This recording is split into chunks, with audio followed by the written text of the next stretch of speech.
જય માતાજી, જય શ્રી કૃષ્ણ. તો આજે ફાઇનલી છે 19 ઓક્ટોબર, એટલે કે કાળી ચૌદશનો દિવસ. તો આપણી બે ગાડી અત્યારે રેડી છે. આ બધા બહાર ગોઠવાઈ ગયેલા છે. હવે આપણે થોડી જ વારમાં નીકળવાના છીએ હવે. અને આ આપણી જે વાત થઈ હતી એ રીતના આ ટ્રીપ છે સુરતથી લઈ અને સાઉથ ઇન્ડિયાની. અને હવે આપણે 15 મિનિટમાં હાઈવે ચડી ગયા છીએ. અને ઓલમોસ્ટ કડોદરા આસપાસનો આ સીન છે અત્યારે.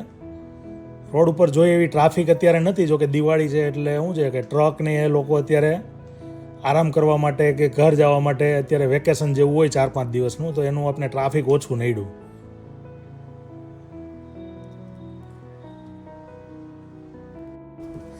તો આપણે બંને ગાડીમાં શું છે, ફ્યુલનો કાંઈ પ્રોબ્લેમ હતો નહીં.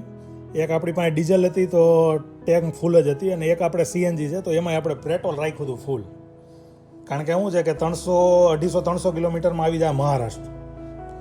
અને મહારાષ્ટ્રમાં આપણે એવી ગણતરી છે કે બને ત્યાં સુધી નહીં, પણ નથી જ પુરાવાનું પેટ્રોલ કે ડીઝલ કોઈ વસ્તુ નહીં. કારણ કે રેટ છે તોડી નાખે એવા.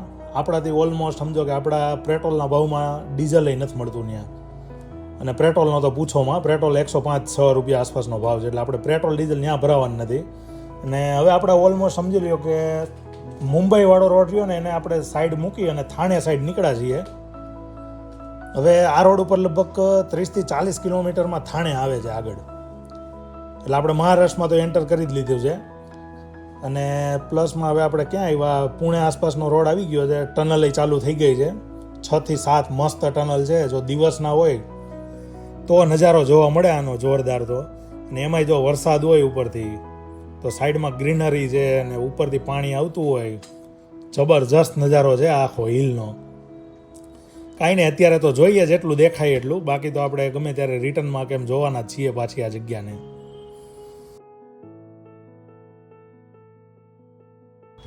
અત્યારે આપણે મોસ્ટ ફેમસ અને વધારે પડતા સાંભળેલા મુંબઈ પુણે એક્સપ્રેસ વે ઉપર જઈએ છીએ.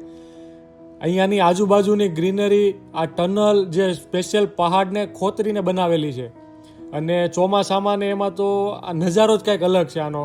અને અમે એવું સાંભળેલું છે કે અહીંયા રસ્તામાં ધોધ પણ જોવા મળે છે. અત્યારે તમને કંઈ જોવા નથી મળ્યો ને અમે રાતે નીકળેલા હતા, એટલે અત્યારે તો જેટલું દેખાય એટલું અમે તમને બતાવવાની ટ્રાય કરીએ છીએ. અને આ ટનલની અંદર એકવાર જાઓ ને, અમારા ઘરેથી બધા સ્પેશિયલ કહેતા હતા ટનલ આવે એટલે અમને ઉઠાડજો. અરે ટનલ જોવી જ ખાલી સારી નથી. હમણાં ખાલી એકવાર આ રોડ ક્રોસ થાય ને પછી એકવાર ટોલ નાખું તો જોજો કેટલું કપાઈ જાય આપણે. તો રોડની મજા લેવી હોય તો પૈસા તો દેવા જ પડે ને. ટોલ છે આનો 320 રૂપિયા. ના, ટોટલ તો આપણે સમજી લે કે જે મુંબઈ રોડ મૂક્યો ને ત્યાંથી પછી આપણે ક્યાં લગભગ પહોંચશું, આપણે કર્ણાટક પહોંચવામાં તો લગભગ કોલ્હાપુર સુધીમાં તો છે ને આમાં 900-1000 રૂપિયા જેવો ટોલ લાગી જાય છે. સૌથી વધારે ટોલ મહારાષ્ટ્રવાળા લે છે આપણી પાસેથી. અને આ રોડ એક જ મહારાષ્ટ્રમાં એક જ રોડ અમને ગમ્યો કે આ એક જ સારો હતો. બાકી સાઉથના અમે તમને રોડ બતાવશું. અમારા માટે નવું છે, પણ અમે સાંભળેલું છે કે સાઉથના રોડ એક નંબર છે બધા.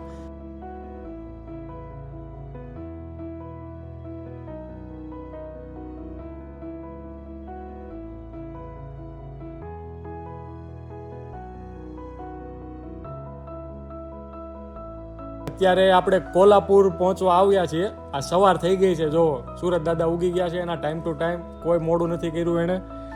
અને કોલ્હાપુર ટૂંક સમયમાં આપણે કોલ્હાપુર પહોંચી જાઉં. હવે ચા ગોતવાની છે આપણે, એટલે અમે ચાની વાટ જોઈએ છીએ કે રસ્તામાં આવે તો.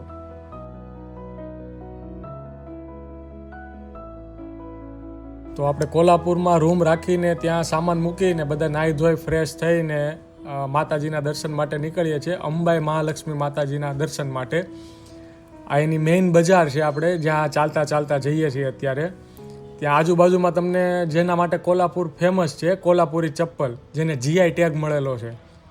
આ આખું કોલ્હાપુરી ચપ્પલનું માર્કેટ છે.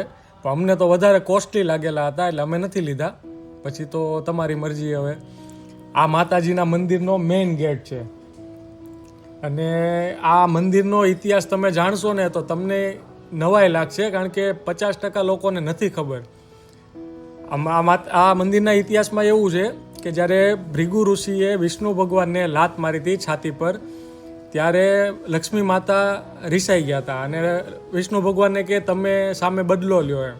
તો વિષ્ણુ ભગવાને એમ કીધું કે મારો ભક્ત છે એને હું માફ કરી દઉં અને એને મારી પર છાતી પર લાત મારી એ મારા માટે સારી વાત કહેવાય, મને કોઈ વાંધો નથી.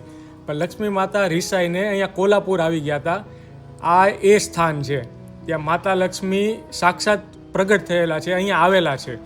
અને વર્ષમાં 2 વાર નવેમ્બર મહિનામાં અને જાન્યુઆરી મહિનામાં માતાજીના ચરણોમાં સૂર્ય કિરણ પડે છે, ત્યારે સ્પેશિયલ આરતી અહીંયા થાય છે. અને એવું કહેવાય છે કે અહીંયાની ધૂળ તમે ઘરે લઈ જાઓ ને તો પૈસાની કોઈ કમી રહેતી નથી, આવી માન્યતા છે અહીંયાની. એટલે મંદિરના દર્શન જરૂરથી એકવાર કરવા જેવા છે. અદ્ભુત મંદિરનો નજારો છે આખો.